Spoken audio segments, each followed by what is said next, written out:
And so, welcome to Connection with Spirit. I'm Larissa Russell. And I'm Deborah Epstein. Yes, And and I'm still we are not here. So, we will have to figure this part out. We're using a new platform, and it works great, but it's not telling us it's working. It's not telling us it's streaming, but I can see us on YouTube. So, okay. so there we Yeah, go.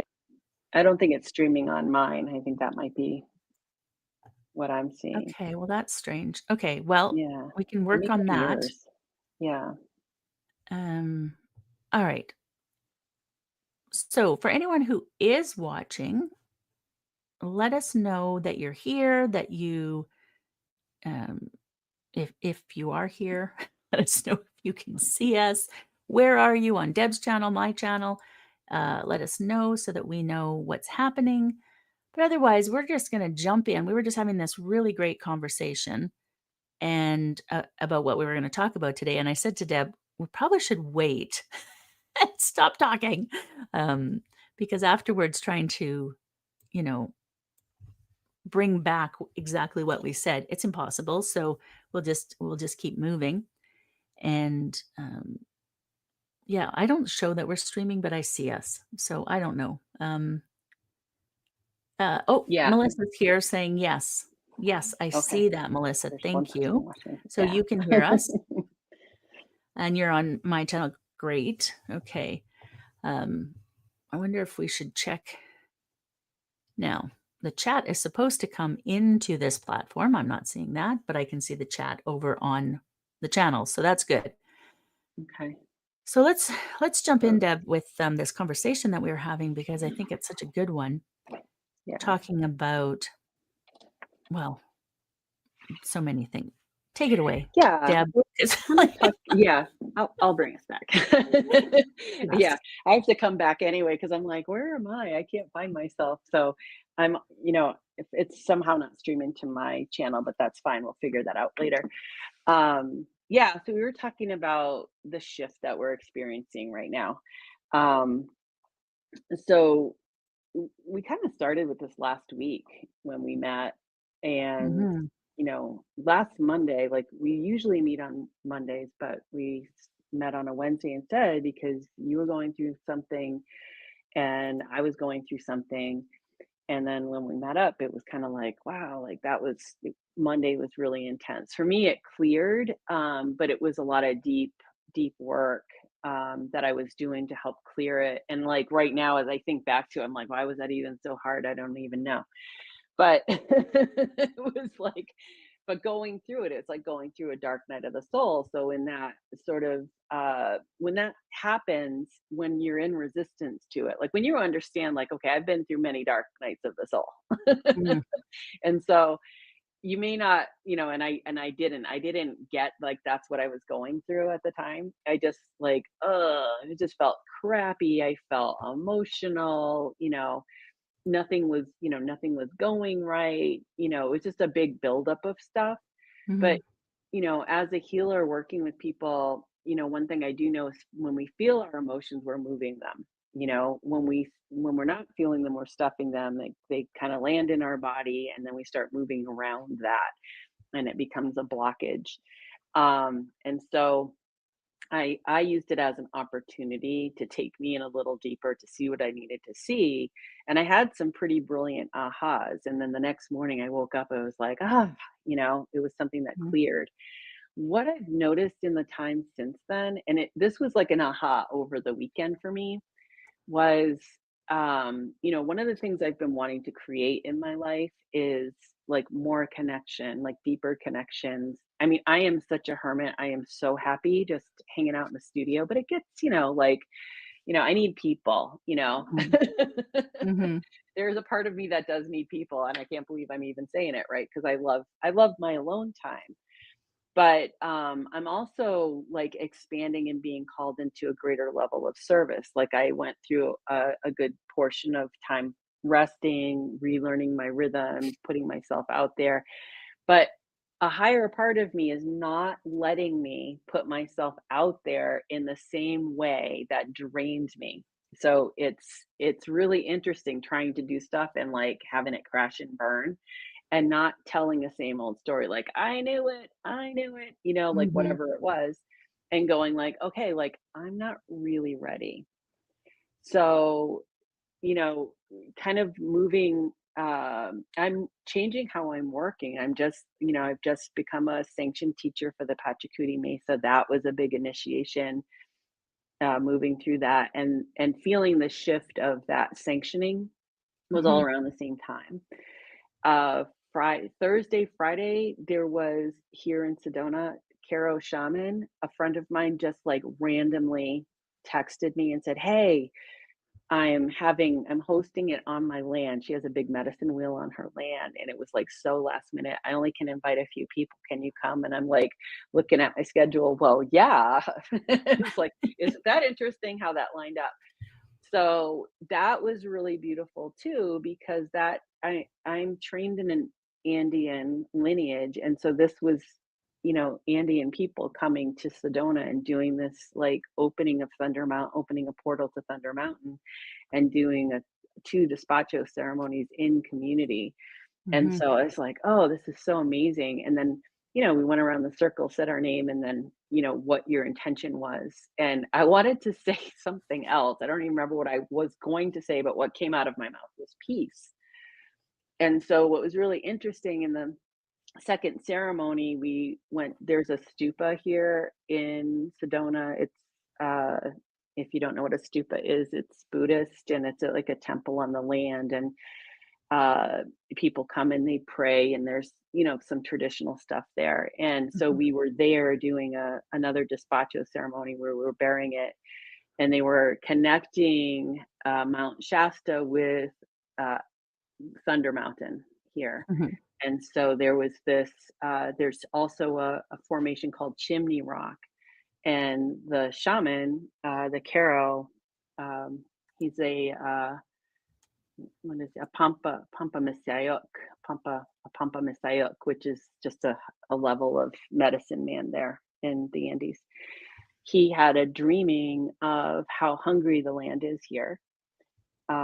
He was like a mother with starving children, is what he dreamed of. And then the antenna, uh, how these mountains are like antenna pulling information from the cosmos in to Mhm. the planet. And so what he was doing was giving medicine in the form of a despacho into the earth to sweeten that transition.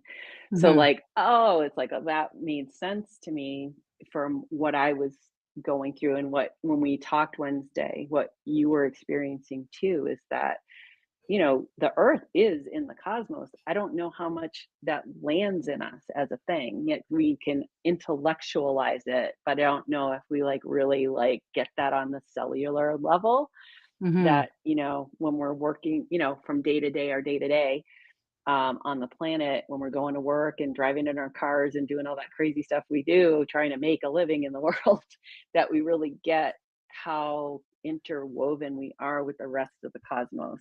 Mhm. And, Yeah. so it was really for me like a huge aha and a like, of course, and I feel like whatever I went through, that feeling of like a dark night, was exactly what I needed to kind of clear the cobwebs, so to speak, to be able to have the ahas of this week, Mhm. you know? Yeah. Yeah. And I think too, like, we're and this is kind of where you were talking about like the resistance that we're kind of programmed into and how that's also part of what needs to loosen. Mhm. It's like a grip that we have on the flow Mhm. and in our own consciousness and really like when we start feeling the victim aspect of that come up, like it's them, it's they're doing it and it's affecting me, that it's really just a signal. It's just the messenger. The victim is just the messenger letting you know, like, okay, wait a minute, is that how I want to live that story? Do I want to be at the hands of somebody else, or is it time for me to step into my autonomy as a creator? And that's Mhm. kind of the wisdom that's been kind of coming through for me on my side of the journey. And so I'll take a breath Yeah. so that you can speak. Very much the same, different but the same. First of all, you are streaming to your channel. I just checked, it's there, so just, you don't have to worry. I don't know why you can't see it on your phone, but it's there. Mhm. And, when we were Yeah. talking, we usually meet on Mondays. We do a live, once a month, but we meet every Monday. And I had put it off because I was unwell. I ended up actually in urgent care on that Monday, last Monday, and with an infection, and I was not feeling well. And by Wednesday, I was feeling a bit better, but we were talking about, how I often, as I'm in transition shift, illness comes and, stirs everything up.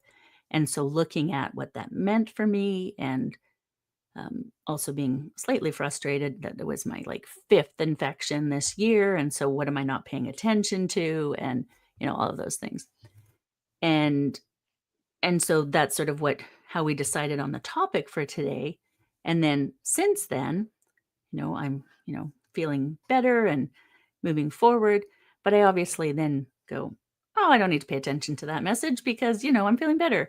And so I get kicked in the ass and end up barely able to walk on Mm, Friday, and stuck in my car, not able to even get home because I could not mhm, walk by myself. And in the moment, it was terrifying in the fact that my system was shutting down on me and I felt like I had no control over it. By I would say even later that day, but definitely by the next morning, it was like, okay, but you keep getting these messages and you keep ignoring them. So what is it telling you? And I could very easily fall into, well, this is my diagnosis and so this is what's supposed to happen. And of course, I'm just stuck with this and I'm going to live my life this way. It's not how I think about things though. So I took that diagnosis that I have and it's like, okay, what is that trying to tell me for my journey in this lifetime? Right? And so how do I want to live my life? How do I want to express our labels that we have? Like I have Ehlers-Danlos, I have autism, I ADHD, I'm a mom, a daughter, all these different things, that business owner. We have these labels that we use to categorize and, sort things. That's why we have labels. The problem comes in is that we use those labels then to define people. And we are not one thing. So the labels are for sorting. Then you have to decide what you do with those labels. I could just go, well, I'm hooped. I'm neurodiverse, have Ehlers-Danlos, and, why would I even bother? Life's just falling apart. Or I could go, wait a second. Um, what message is coming through? Where am I losing my strength? Where am I not standing in my own power? Where am I allowing the energy to drain from me? And one of the things that we talked about then was this idea of being productive, right? We're told that we must be productive to be an important part of our society. We have this bizarre hierarchy, and we must be doing, doing, doing. When really, as women, well, everyone, but women especially, we do way too much. Rest is such an important part. And I know that. I know that when I rest and I know that when I'm creative, I accomplish so much more in my life. But I beat myself up for it because I'm not being productive. I'm not working those 8 hours a day. I'm not, and it's like, I actually know it doesn't work. I teach that it doesn't work. And yet I keep doing it because I've been so indoctrinated with it. And so catching myself. And so right now, this is the sort of the loop that I'm in right now, is how to rest and be okay with it because I know that it works. I know that that's what I need. And yet I still get caught in the loop of it. mhm. Anyways, now then I went on. And so, your turn now. It's Go like for it. our monologues. I woke up. We're Yeah. we're each doing monologues today. I love it. It's Yes. our new format. It's spontaneous. Yes. No, I mean, actually, I love that too because, I felt like when I sent the invite email too, it was a little different, and I feel like that's also what it's gonna naturally shift, and I think, I had a client today, I think I was telling you, that we were kind of working on the same sort of stuff. She came in, saying it wasn't, she didn't come in with a ton of pain and I need this gone and that gone. She was kind of like, no, I'm in a different space and I'm not sure what I need. I got this going on. And so it was more of like we Mhm. were, working with the way I love to work is like setting an intention and let's talk a little bit and see what wants to come out. And it she really was, like, feeling the result of this shift, and then, what I said to her is, "So your practice gets to be not your work," and it like, when I said that to her, she laughed, she goes, "Yeah, it doesn't have to be work." No, it doesn't have to be work because we get to practice feeling what it feels like to not be working so hard. And I feel like this was the medicine journey I was in the last year because that there's a pain in that. It Mhm. seems so messed up. But when you're slowing life down, and especially when you're doing like healing is a very creative act. Life itself is a creative act, Mhm. being an artist, a writer, poems, that kind of stuff, it requires quiet time. It requires connection time. And you can't get that if you're rushing to deliver a product. And, before I took my break, that's what I was feeling. It's Mhm. like every time, I have these little experiences, it's like an aha, and I get to see like, okay, so what happened from 2020 to 2023 was me learning to the height of my need Mhm. that pushing and pushing and pushing was not the way to do it. Mhm. And I had to do it to burnout again, even Mhm. though I'm going like, I don't understand. I don't understand why I'm burning out. But it's not so much the physical labor, it's the mental beat up. It's Mhm. how we're creating it internally to feel as if it is that. Yes. So you could be literally not changing any of your actions. And when you change your mind around it, that's where the shift is, right? Mhm. And I think as I said before, it's like my body, my emotions, my mind, my soul isn't going to let me now get away with that anymore. So what the time has done was it's kind of allowed me to tune in on a deeper level to what it's saying. So Mhm. and I feel like we're all in that right now, and I feel like what we're experiencing and how we're experiencing it, and I want to be really clear here because we're so good at going into self beat up for not doing it right. We're all on our own timeline with it. It's not Mhm. about like it really isn't about your experience is better than my experience because there's someone that has a different experience than me that I might go like, "Oh, gee, I'm really envious of that." I wish I Mhm. would have gotten that. No, I don't because I would have had to live that life to in order to Mhm. get that experience. And I kind of like the path I've taken as hard as it was at times, you Mhm. know. I've said that too is, I wouldn't have wished my life on anyone. So it was Mm, incredibly difficult. However, it's made me who I am. I wouldn't be the person I am today if I hadn't lived that life. mhm. And so recognizing that that was my path and, you know, my path wouldn't have worked for a lot of people. Most people, probably all people, really. Honestly, let's be honest, it was my path. And just like 2 people can see the same thing happen or experience the same thing, they're going to remember it different, they're going to experience it in a different way because of who they are and what they bring to the table, right? Mhm. And so comparing ourselves to other people, I remember one time, and I must have been about 20-ish, and having this argument with my my mother about who was more enlightened. And I think about it now and I just laugh because it was just like, this is the most ridiculous thing. First of all, it's not a competition. It's not, it's not a competition. And we had two very different journeys that we were on. We started in different places, we ended in different places.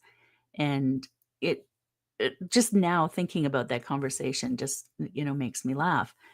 But we do this to ourselves. We compare ourselves to others and think that we're not good enough, that we're not doing enough, that we're not where we're supposed to be.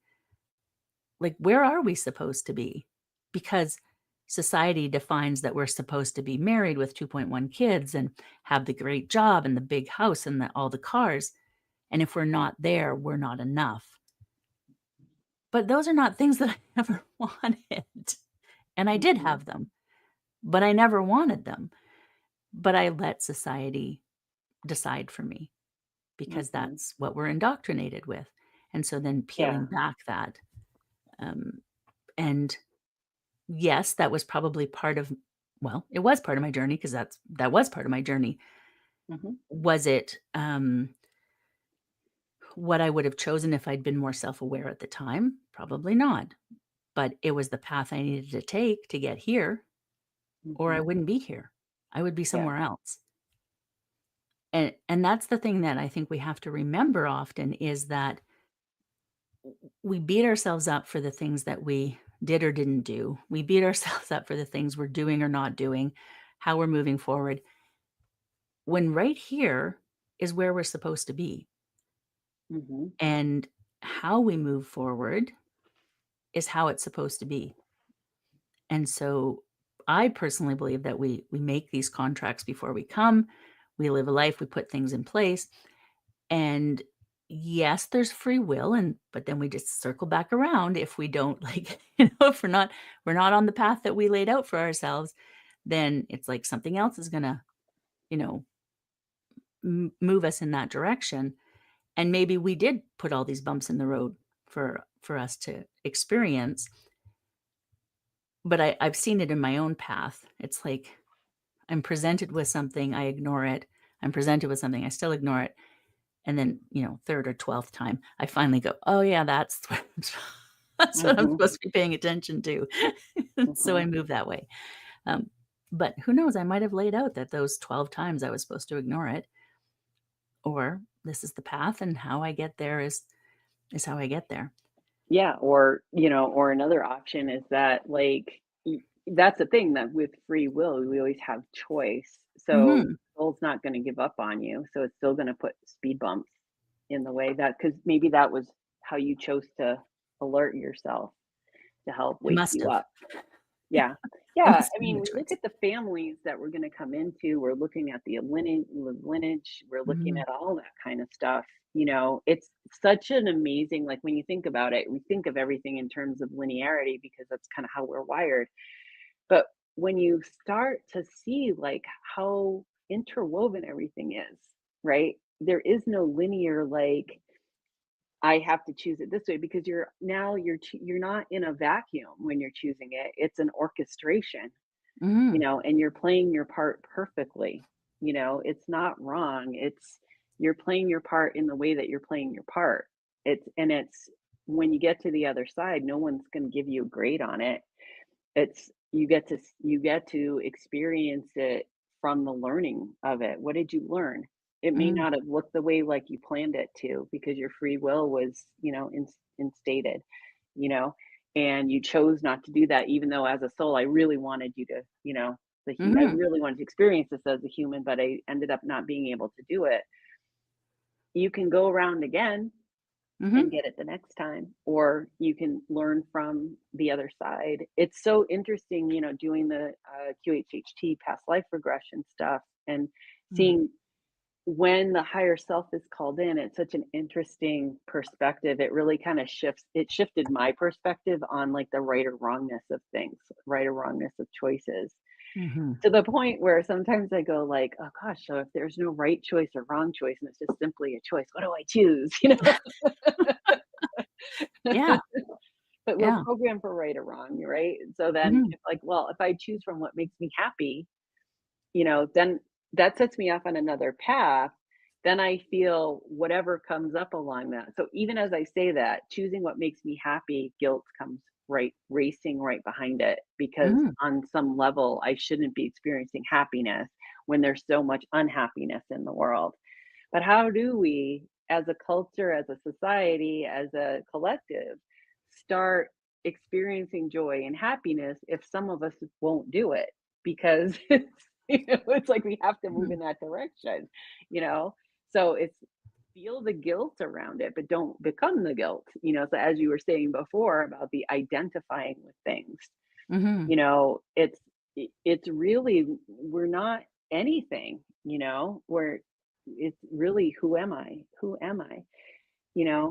I'm many things, as you said, right? And none of that at all. And I think when we mhm. go into like the beyond the label, it gets a little scary because if I can't identify with this, well, how am I here even here?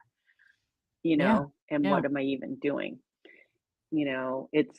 It's such this is such a rich topic, and I feel like it's really timely too because I think there's a lot of us questioning, first of all, our reality, how we create in our reality. If I'm creating an illness in my body, am I wrong for doing that? Well, I always look at my husband because he has blindness, Mhm, and people really have a hard time with that. It triggers something in them. And when we go out on a hike, it's I have to laugh. We were out on a hike yesterday, and I've really shifted. I noticed something about myself when I'm out hiking. I'm really grumbly because it feels like I just want to go out and enjoy a hike. But mhm, I'm kind of running as like blocker for Dave so that you know he can speak up for himself and he does. But if I'm in front, usually a few feet, 50 mhm. or more feet ahead of him, I'm going to encounter What's what coming Dave at you calls the first. Yeah. yeah, Dave calls it the sighted hordes, right? And Mhm, so I can either have us pull over to the side, which sometimes I prefer doing that and just letting them go, but it's hard for Dave because he's in a groove mhm. and to break it all the time, not knowing what's on the side and all that. It's a lot for him. So I started calling out, I have a blind hiker with me and, could you please step off? Well, I realized this week I realized like if I see everybody as my friend Mhm, and I speak to them as if they're my friend, it was such a different experience for me. Instead of mhm. you're in my way, I'm entitled to because I have this blind person. Instead, I was kind of like, "Hey folks, how you doing? I got a blind hiker behind me. Do you mind stepping off?" Every every single one. "No problem. Oh my gosh, this is awesome." We got a couple though that was really funny, like, as Dave's walking by, like, they feel like they need to help. And and Dave Mm, is kinda like, "How do you think I got here?" yeah. I did it without you. Yeah. I did it without you. So it turns into a teaching moment, it's really funny. But, yeah, it's all of that to say it triggers, the fear around Mhm, not having vision, and also illness and all that other kind of stuff, instead of, being in the gratitude of like, I have all my health and I have all my faculties and all that kind of stuff and bless that person or whatever. There is a level of guilt around being healthy and mhm. there's a level of guilt around being functional and that all is it's just a seed of fear that And that's why is we wanna hide anybody different away, right? yeah, yeah. Because we don't wanna see it. We don't because it makes us feel something. And as Mhm. people, we don't wanna feel. And we've been taught Right. not to feel, and we don't wanna feel, so we must hide them away. We must put them over there. They should stay in their lane, That lane needs to be somewhere else, and so that I can do my thing. And we see that in so many different ways, whatever it is, right? People, of different colors, people of different faiths, people of different abilities, because they're not in alignment, it makes me feel something and I don't wanna feel. Mhm. And that really does bring out, what we have going on right now. Yeah, yeah. I mean, you're speaking right into the shaming Mhm. around it, right? Yeah. Um, how our healthcare system looks at everything as a mechanism. You're mechanical. It's yes, and, we do follow the laws of, Newtonian physics and quantum physics and physics that has not yet been discovered because we're not linear. We're not Mhm. mechanical. So it's all of it. We need to look at the whole picture, not just the whole human, but there's an energetic system there. There's a Mhm. soul that wants to play something out. And so we tend to like think we did something wrong when we're ill. I Mhm. mustn't have done something right, or I'm being punished. Because that's what we've been told too. Our religious, if you weren't sinning, you wouldn't have this, Mhm. and that's not necessarily true. What a trip to lay on somebody, that's already not, I'm already got something going on my body. And Mhm. now I'm gonna feel guilty for having it too, because there's just something wrong with me. And there's nothing wrong with us. It's just it's an expression. What if, that's why I look to Dave, because he doesn't look at blindness as something wrong with him. He looks at it as something he chose to experience in this lifetime, Mhm. whether it be for karmic purposes, or to this is how I'm going to learn the best lessons as a soul, is really take away my vision and Mhm. let me experience vision in a different way. Because what he's done is he is a visionary, and what he's created for helping blind people move through the world in a different way. Yeah. Yeah. So, yeah.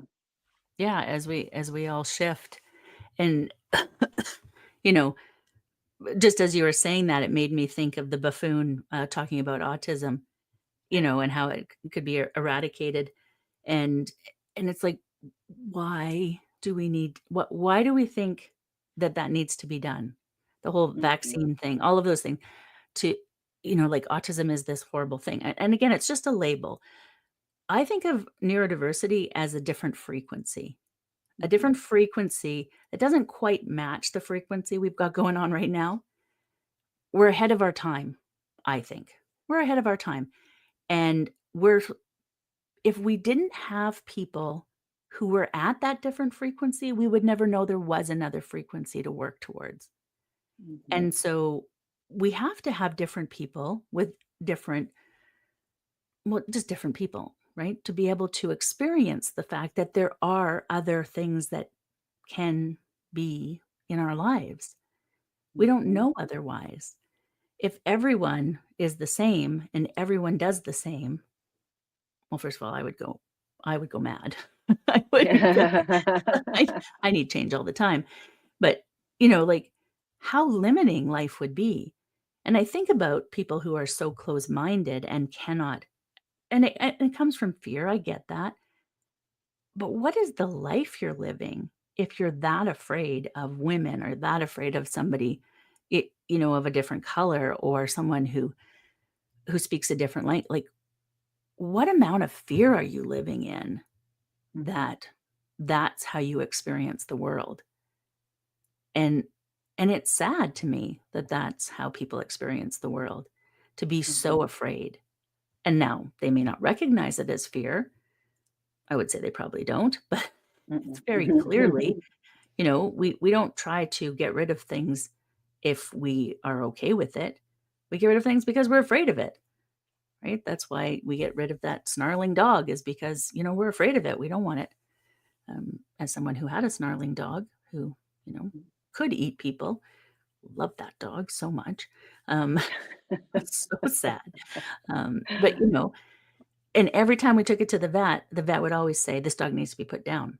It was the Mm, most loving dog, but don't mess with it, right? So, mhm, looking at things differently, is such an important part of moving through the world, experiencing things.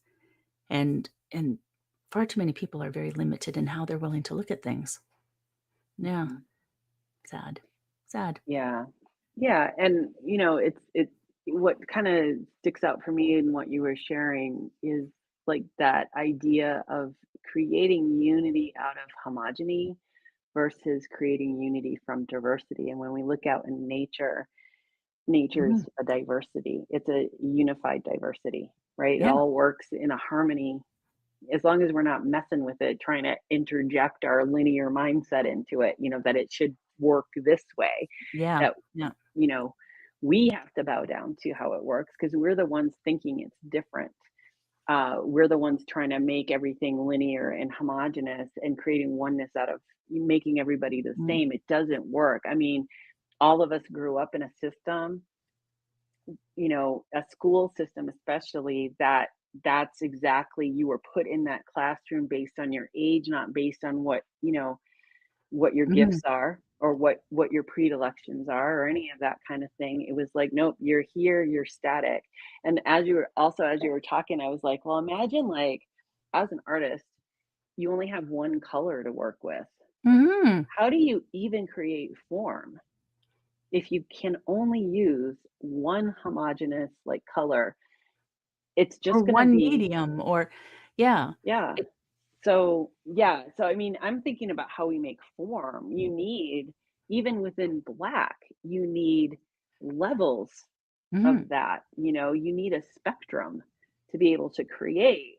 Mm. So, how do we create a society and out of like a homogenous sort of rule based system? It doesn't, I just see like the Pink Floyd video, of the brick in the wall, like everybody's just gray and they're just kind of marching and they don't think and they're just like robots. And, the beauty of being human is that autonomy, that ability to dream and create something as an individual in a unity, you know? Mhm. Yeah. Yeah, absolutely. To be able to do that and see y you know, I love to travel, so to go to other countries and experience I'm not a tourist destination kind of person, I'm more of like, go and integrate with the the culture, the community, see how people live, and I love that to learn from other people and see what differences, what we can, bring more depth to our own lives with. Hmm. Even religion when I was, trying all the different religions when I was younger, and I'd spend like a year or more studying with every religion because I was searching for something. And then that didn't work, so nature-based, became much more, but even that, I didn't, like, take one path, I tried everything, and then I take the pieces that work for me, and I do that in all areas of my life.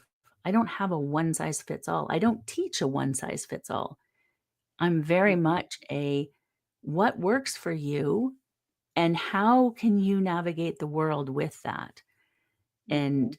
And I think it's a really sadly different way of looking at things in our world. Yeah. You know? Yeah. Well, that's the neurodiversity coming through, right?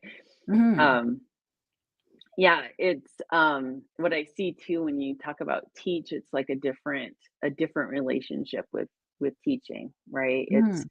We don't need to be taught or schooled, right? It's like Yeah. how, it's allowing that inner wisdom to flourish, to come through, and how do I create space for another for this to happen? It's the same as healing. Mhm. It's it's looking at, the person who's coming in for healing in their already highest expression, and it's their journey to bridge that gap if there is one. Mhm. It's not Yeah. for me to say like, "Oh, this is wrong with you and, this is what you need to fix," because as if I'm the expert. It's like, "No, your body's the expert." Your Yeah. body's the Yeah. expert, and we're gonna listen to it. What is it trying to tell us? What does it wanna say? You know, Mhm. what energies need to move, what wisdom needs to be unlocked, is everything's right here. There's nothing outside of us, and that is where we're shifting into the understanding of that, what Mhm. that really means. I can remember, like, early on in my journey, and I'm going back now to a lot of years, and remember hearing that for the first time. There's no out there, and like, what does that mean? What does that mean? There's no out there, because all we know is, here I am and everything around me, Mhm.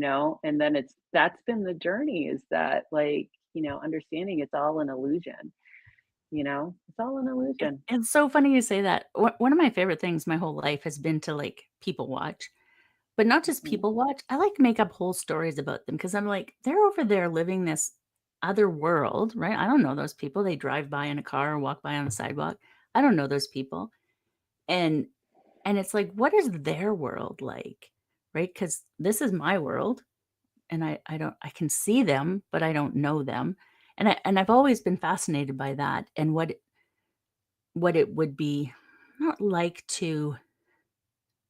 to bring them into my world because I can do that, but like to watch that, right? Hmm. That's why we like TV so much, like watching other people's lives because it's like, "Oh, that's interesting." And then where the problem comes in is when we want that life instead. But when we Hmm. can, experience other people's lives in a that's fascinating, and look at the way they dealt with that and, or didn't. Hmm. And yeah, it's just always fascinated me that way to Yeah. to think about people in the lives that they Yeah. live. Well, it's funny as you're doing that, I'm like, oh yeah, well, there's an artist, I can't think of his name, but he's written a few books on, like, stealing other people's art, Mm, mhm. and I think it's like Steal Like an Artist or something like that. Yeah, I think that's the name one of the books, but there's a few in the series. I know who you're talking about, yeah, Yeah, and, yeah, anyway, I'm not gonna look it up, but you guys can if you're yeah, intrigued enough. But that's how we grow, is by not, going out and stealing other people's work, and because there's a lot of artists that are afraid to show their work because they're afraid someone's going to steal the idea. But if you started to look at it like, this is my idea, I'm putting it out there, that mhm, it's going to evolve through the eyes of someone else, and you're actually contributing to the growth of our consciousness when mhm, you allow that to happen. It's all on how we want to frame that for ourselves, right? If we could get out of a competition mindset, which really comes from lack, because when there's competition, there's a limited supply of something, mhm, right? yeah, And we're unlimited. So we also came into this experience as unlimited souls to have the feeling of limitation. What is that? And so, what do we want to do? Create further limitation to really bind ourselves up? Or, do you want to see limitation as just like, oh, it's that thing I get to push against, mhm, to help me get stronger, to help me grow, to help me, expand more, instead of looking at it as like, well, I'm not good enough because that person's better, or that person's experience is better, or that person knows more than I know. Because you're diminished now. mhm, mhm, You're in a sense of not enoughness, or in a sense of lack. And abundance isn't just about money. There's an mhm, abundance of, like, you're a resource. You yourself are the resource. You're a mhm, source. Y- And how do I want to manage this? And how do I want to be the best here?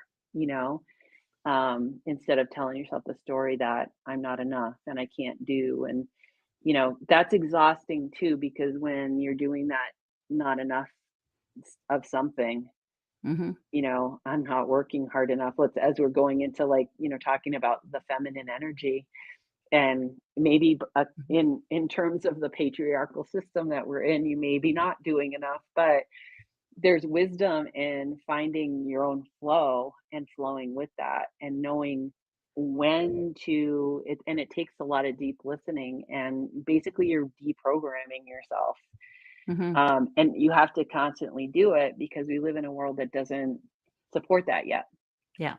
Yeah. you know.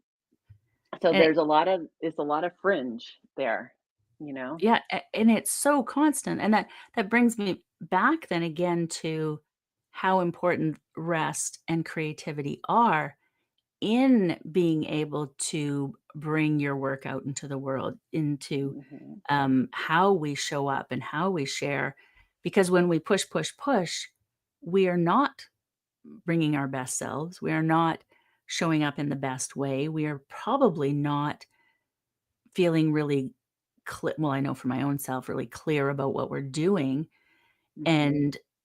and so, even though I've shifted this idea of producing, I still in some way end up there because I'm so indoctrinated with it, and I still Mhm. am digging under it and figuring it out, and I see it in my daughter as well, right? And Mhm. because when I was a parent, that was a very important thing, was to produce a productive adult. That was my Mhm. job as a parent, was to produce a productive adult, and so I see now, how that maybe wasn't the best plan, but that's what I was indoctrinated with, so then that's what I do, and I start to see the shift now as, my daughter's doing things different, but she still believes that for her own self because that's what she was indoctrinated with, and so we've had a lot of conversations about, how we can tell other people to rest, we can tell other people to do different things, right? She's telling me, "Mom, you gotta rest. You gotta do things differently."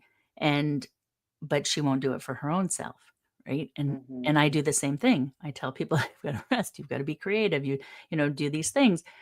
But I don't always do it for my own self. And so as Mhm. we're on that journey, it's that, it a lot of it's the guilt and shame that we've been so, you know, um, we have embedded so deeply, and clearing that out as we move forward. And it is getting easier every time I go through this. It is easier.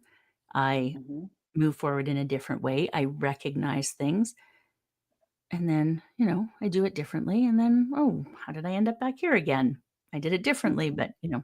but it's part of my path, I think. Well, I know this is part of the path, the journey I'm on. I didn't choose an easy life. I didn't Mhm. choose. I came here to learn and grow and move forward, and I'm definitely doing it. I am Mhm. living Mhm. that. So, I'm, trying to embrace that as much as possible and not get caught in the, "Why do I keep doing this?" Mhm. This is the journey that I'm on. Yeah, Mhm.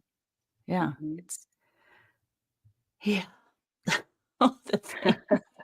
It is exhausting sometimes, and as Yeah. I level up, the lessons level up as well, and it's like, "Oh, now it's not a Yeah. 2 by 4 I'm getting smacked with now." It's Yeah, a it's a whole wall. spiral. Yeah. Yeah, it's a spiral. You know, Mhm.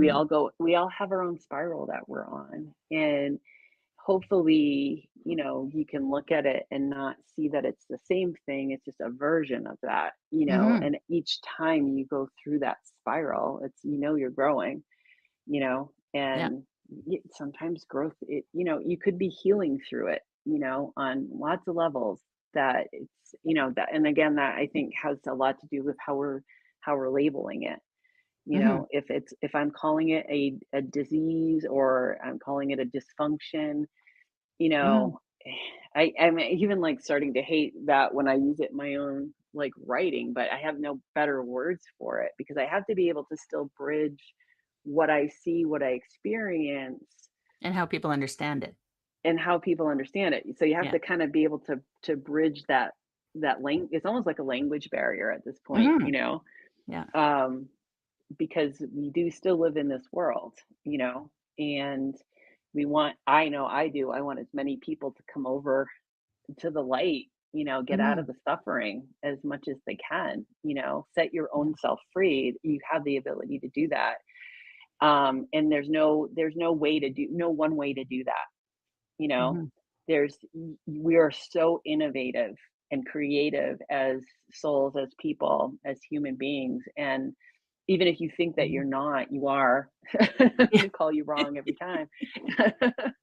Because it's like, just look at where you are creating, you know? Mhm. Yeah. You're creating all the time. Everything around you is been brought in by you. Mhm. You know, you could think it was being handed to you, and I'm sure our victims will, say that, It's like, been "Oh, done to them. Yeah. but we're still creating. We're creating out of a victim, you Mhm. know? Yeah. It's and a lot of times we don't wanna be in that responsibility board, with Yeah. it. Yeah. Yeah. It's a way to not take responsibility for what's happening, right, in this. Mhm. And that's one of the things that I've struggled with, throughout my life, is that this lack of responsibility that people take for their lives. Not that you're Mhm. responsible for all the things everywhere, but you're responsible for you. And and yes, this is the journey you're on and this is the path, but we're we're ultimately we have free will. We get to Mhm. decide. And so whether we follow the path that we were set out on or we do something different, it's not it's still us. It's still us. And Mhm. by not Mhm. deciding, you're still deciding, right? It's like by Mhm. not voting, you're still voting. But it's the same thing. As someone who has to vote today, for our municipal election, um, it's still a decision that you're making, whether you're taking responsibility for it or not. And Mhm. yeah, all of those things. I'm just noticing the time too, and I any did too, yeah. wrap up thoughts. Like we just like it went so fast, and we. Yeah, Um, it did. It went really fast. I would, what I was thinking of is, and maybe this is a good place to kind of wrap it for now, because I feel like this is going to be an ongoing conversation as we move forward, mhm, because we're gaining new insights all the time. And, I think about my mother, and how she was raised and how she's still kind of in that. You know, it's consciousness. It's mhm, understanding too that whether we like it or not, what's going on in the world it is a result of something that kind of crept in eons ago, mhm, years and years ago, that separated us further from our connection to the earth, to ourself as soul, and placed all of our power perceptibly on the outside of us. And mhm, what this is really about, part of it anyway, is about claiming our own power, which means we move through those stages of regaining our autonomy. It's not a one and done, and mhm, it's not a race. It's mhm. it's happening. It's always happening. Yeah, yeah. And we're always growing as long as we're here. And if we're not, then why are we here? Right? Mhm, And so just keep moving. mhm. Any exciting things going on in your world that you want to share? I feel like I should be I more am prepared. actually working on putting together a program. I think it wants to be in March. And so this is part of like the new thing I'm doing. It's like the idea popped in and I didn't rush to get it out there Mhm, like I would have done. I got to get this out here. I'm really sitting in the energy of it and really asking the question of like, what is the need? What mhm, is, it's going to be something with the land. It's going to be something with healing and creativity. I'm not sure who it's for yet. It's definitely about it's about getting the lessons to open up our hearts and open up our voice. And I feel like a lot of that's going to come from, working with the land and teaching people how to do that. mhm, So that's going to be coming through. I'm not sure when though. Yeah, I keep getting November, December, March, but yeah, either mhm, way, I'm with my new sanctioning, going to be putting together a 5-part hoop in the initiation or the initiatory process of the Pachacuti Mesa. mhm, So that would be like a year long study. where there's 5 sections, and I think that's gonna start next September, so I'm still working on that too. So there's things in the pipe, but nothing really like, "Hey, I wanna do this thing now." But the thing if you wanna work with me now is come to Sedona and do a personal Yep. one-to-one retreat. Do some healing on the Yes. land for yourself. We'll have to wait a few more years for Maybe sooner if, like, they're the people who keep saying he's gonna be out of office next year. that would be nice, that would be nice. We'll see Yeah. what happens, but, yeah, it's, not a safe place for people to travel to right now, unfortunately.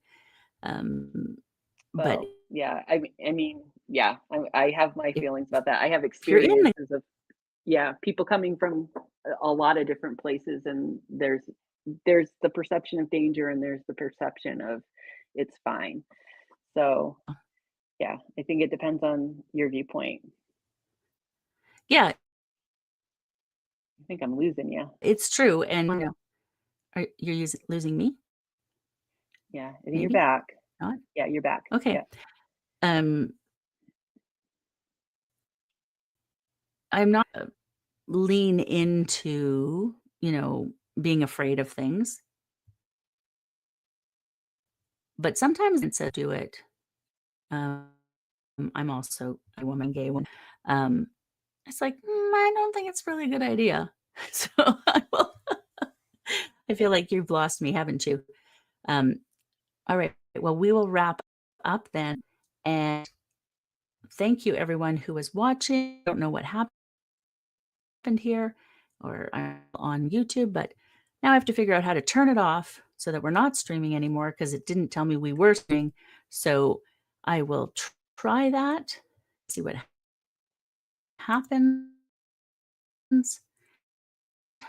Not streaming, so there's that. I don't know how to turn it off.